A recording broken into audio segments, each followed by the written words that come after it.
Je kiffe les cartes de vacances, mais...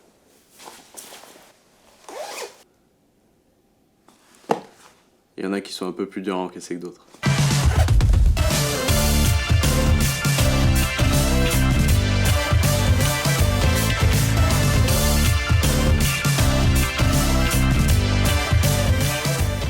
Quand tu es en vacances et que tu veux envoyer une carte à tes potes, l'une des possibilités, c'est d'apporter la carte toi-même au destinataire. L'autre, c'est de faire comme tout le monde et de payer un service qui va le faire à ta place. Mais quand tu envoies des photos de l'autre bout du monde pour narguer tes potes sur WhatsApp, est-ce que tu t'es déjà demandé comment ton téléphone faisait pour transmettre les photos sans service postal? Bon, ok, peut-être pas, mais reste avec moi, tu vas voir, c'est intéressant.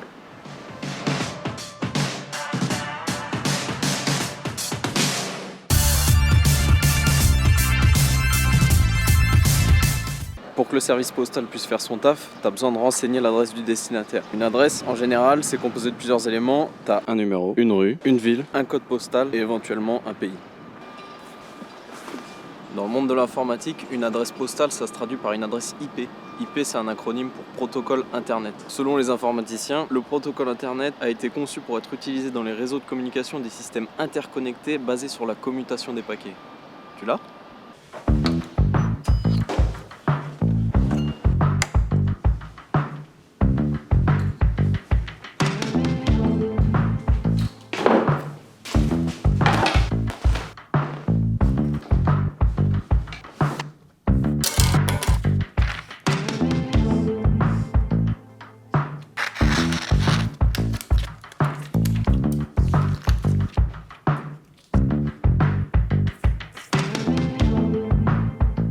Ça c'est toi, t'es à la plage là, je te vois, t'es en train de chiller. Ta lettre, elle va pas arriver directement au destinataire. Elle va sûrement passer par différents centres de tri. Peut-être un tri par pays, par région, par ville. Quand tu vas poster ta carte, grâce aux informations comprises sur l'adresse, chaque centre de tri va être capable de déterminer quel est le prochain centre de tri le plus adapté pour obtenir le chemin le plus court jusqu'au destinataire.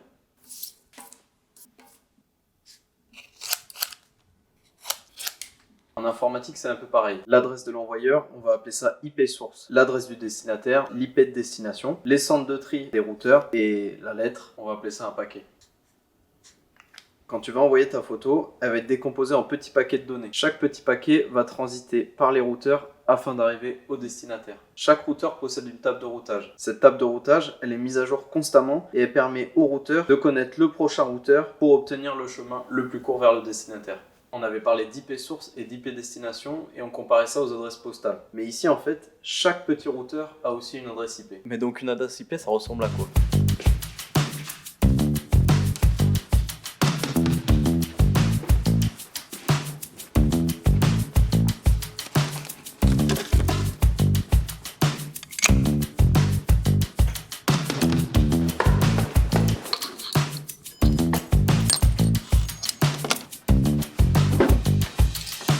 Une adresse IP, c'est une série de 4 chiffres ou 4 nombres allant de 0 à 255 qui sont séparés par des points.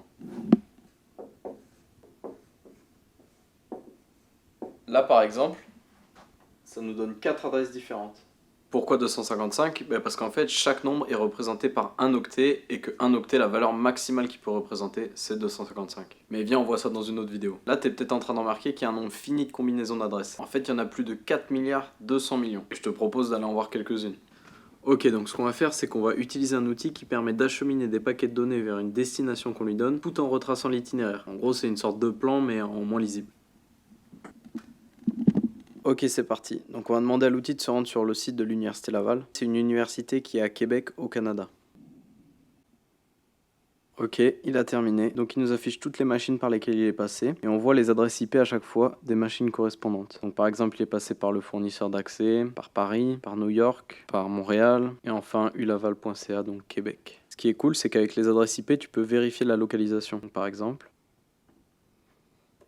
ici, on voit bien qu'on se trouve bien à New York. Enfin, ce qui est bien avec cet outil, c'est qu'on peut voir en combien de temps le paquet arrive à sa destination. Donc les temps qu'on voit ici en bas, là, si on fait la moyenne, on voit qu'on arrive à peu près en 110 millisecondes à Québec. Rapide, non ? Là, avec cet exemple, on vient de toucher du doigt une des choses qui me fascine avec l'informatique, à savoir la vitesse d'exécution. Je trouve ça complètement dingue qu'on soit à la fois si proche et si loin du Québec. C'est cool aussi de pouvoir remettre en perspective tout ce qui se passe quand on est en train de naviguer sur internet sans même s'en rendre compte. On est loin d'avoir tout vu. Donc la prochaine fois que tu râles parce que ça charge lentement, pense à toutes les petites machines qui sont en train de charbonner pour t'afficher ma grosse tête. Mais surtout, oublie pas, reste bien connecté.